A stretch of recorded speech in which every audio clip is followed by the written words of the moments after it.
Hello, everybody. Happy Thursday afternoon. Hope yours is going well. We've got another Seahawks video to get to today, but first, we are at 2,500 subscribers to the YouTube channel. I want to give a shout out to all the subscribers, and of course, special tip of the cap goes to the channel members, especially elite channel members Y2KAJ, Brendon, Mikel, Scott, Todd, Hasher for MVP, Salacious, Crumb, Ryguy 1218, and Brendon Nelson's haircut. All right. We got another tough one today. Today we're going to be taking a look at the last full-time or most of the time starter in the list of upcoming Seahawks free agents before we swing back around to the part-time starters or the quality depth players. And this guy kind of makes it in on a technicality. He was certainly intended to start every game we played, and certainly intended to be a very key part of our defense. It didn't really work out that way, and he only ended up starting 6 games due to assorted injuries. But nevertheless, we are going to talk about him as a starter, because if we bring him back, it will probably be with the intention to have him continue to start, and hopefully this time play more of a full season. So we're talking about Quinton Dunbar, and I said yesterday was tough when I talked about Shaquille Griffin, or 2 days ago rather. This is going to be even tougher because what we have here is a player who, as recently as 2 years ago, was considered by some to be one of the best cornerbacks in the league. Some people would tell you he was legitimately one of the 5 best cornerbacks in the NFL from 2019.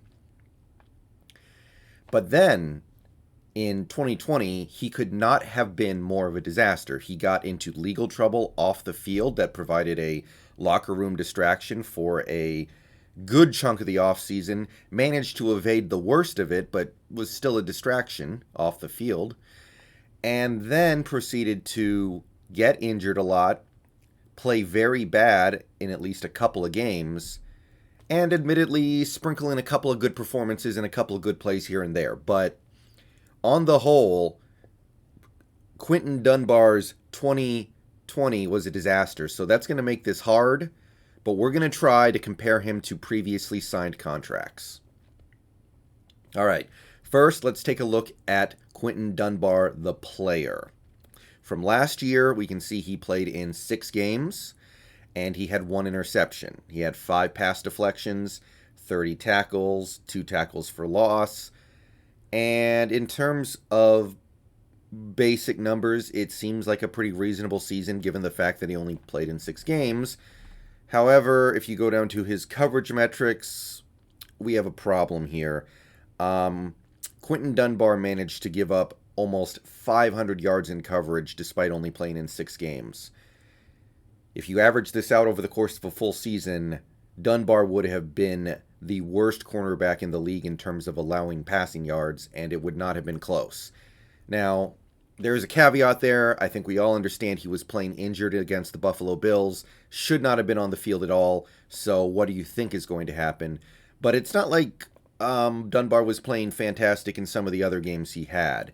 So, yeah, this was not really a good year for Dunbar on any level. 4 touchdowns in 6 games is very bad. 9.1 yards per target is very bad.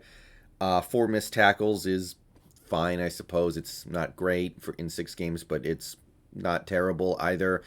So we are talking about a player who is coming off quite the bad season.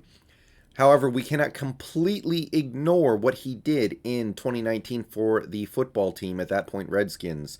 11 games, he had 4 interceptions. He only allowed 360 yards in coverage, 2 touchdowns in almost twice as many games. And yeah, he just generally had a much better season. And it was because of this that he gained the reputation of being one of the most underrated and unknown elite corners in the league. All right, so Pro Football Focus says bad things, very bad things about his 2020. I think we all pretty much agree with this. 47.7, this is very bad. He had a bad season. But it's not enough to just say that he had a bad season, because if you go back to 2019, he had an amazing season. So to say that his 2019 has gone completely out the door and we can only judge him based off 2020 is not likely to be accurate. However, given the season that Dunbar just had, There's no way he's going to be able to ask for a lot of money. But how much money is he going to be able to ask for, and how much money can we expect him to get? This was difficult, and it took some digging. All right, so we're going to go back to the cornerback list ranked by money made per season on average. And we're going to skip past the names we went over in the Shaquille Griffin video because Dunbar, with the season he just had, clearly does not deserve to be in that conversation. So we're going to go down a little bit past Kendall Fuller, and we're going to stop on Tavon Young. He's going to be our first stop here. A couple off seasons ago, he signed a 3-year, $26 million deal with the Ravens. Let's see what he did to earn that. So we're looking at 2018. He played in 15 games, so he was able to stay reasonably healthy. Had 1 interception, 5 pass deflections.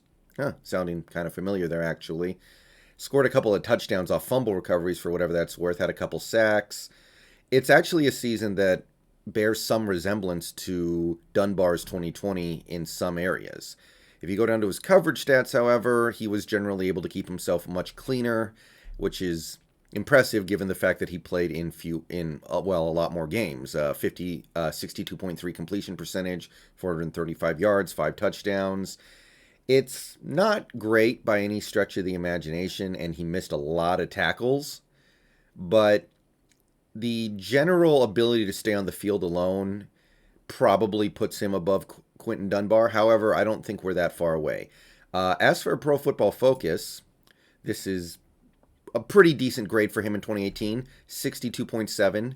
So I think we're not quite there yet, but I wanted to go ahead and start with Tavon Young and go from there. All right, next up, we're going to take a look at Jonathan Jones, because if you go to the contract list, scroll down, we're going to take a look at Jonathan Jones, a cornerback for the Patriots who signed a 3-year deal in the 2019, or the offseason preceding 2019. 3 years, $21 million, so $7 million a year. So we've gone down a tier. Let's see what Jonathan Jones did to earn that contract in 2018. Played in every game, 3 interceptions, 7 pass deflections, sack and a half, 56 tackles. Pretty decent. Clearly a cut above what Dunbar did last year. And his advanced metrics this year were pretty good. 531 yards on 73 targets. Workable, pretty solid. 4 touchdowns allowed, not the best, but not the worst either. And yeah, pretty decent season from Jonathan Jones. He also missed a lot of tackles, so that seems to be kind of a recurring trend at the cornerbacks we're looking at today. But we're not that far away from decent comps to Dunbar, but I don't think we're there yet. And as for Pro Football Focus, they gave him a grade of 64. All right. So it's really kind of tough to find the right comp because there aren't that many players who have similar career arcs to Quinton Dunbar to this point. In fact, he might be something of a unicorn in that there's not going to be another cornerback that we can find who is easily comparable. But let's keep trying and scroll down through some more names here. And Josh Norman. Okay, let's think about this for a second. Josh Norman was at one point considered to be the best cornerback in the league. Dunbar, he never got there, but at one point he was considered to be an extremely good and extremely underrated cornerback. Josh Norman went to another team and had his reputation fall apart to the point where he didn't even look like he belonged on a field. Quinton Dunbar went to a new team last year and played so badly he gained the reputation of somebody who shouldn't belong on the field. Are we there? Is Josh Norman the best comparison for somebody like Quinton Dunbar? If only for Josh Norman's advanced age, I would say it's actually a pretty one-to-one comparison. Dunbar is young. He's going to be looking for a long-term contract where he can play out his prime. Norman was past his prime and just looking for some team that would take him. But in terms of career arcs, this is probably as good as we're going to get. So Josh Norman signed a 1-year, $6 million deal in Buffalo. You could pretty much call it a prove-it deal. Like, hey, prove you can still play football at a semi-competent level. And why that was can easily be explained by looking at what Josh Norman did in 2019. He played in 12 games. He had 1 interception, 6 pass deflections. And by the way, in his prime, he was putting up numbers many times better than that, so you can clearly see how he's fallen off. 40 tackles, and his coverage numbers in 2019, they're not terrible or anything. They're a cut above what we were seeing from Dunbar last year, especially given the fact that he played in more games. But they were not good. 6 touchdowns, a QB rating of 129 almost, 9.6 yards per target. This is bad. And it was bad enough to get him kicked out of Washington and forced to look for employment elsewhere. So I'm not saying it's perfect, but I think this is as close as we're going to get. And Josh Norman's PFF grade in 2019 was worse than Dunbar's, by the way. Less than 46 points. That's get out of the NFL type PFF grades. Again, PFF grades are what they are, but at least there's something to work with. So I say this is the comp. This is what we should be looking at when we're trying to figure out what to do with Dunbar. It's not perfect because Norman had been gradually falling off with each passing season after his All-Pro year, whereas Dunbar went from really, really good in 2019 to awful in 2020, and a lot of people suspect that he still has good years left in him. He just needs to get healthy.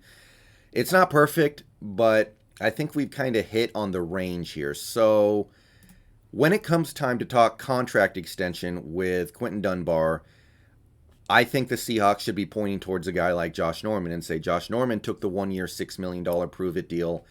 That's what you're going to take. And Quinton Dunbar can reasonably point to somebody like Jonathan Jones and say, hey,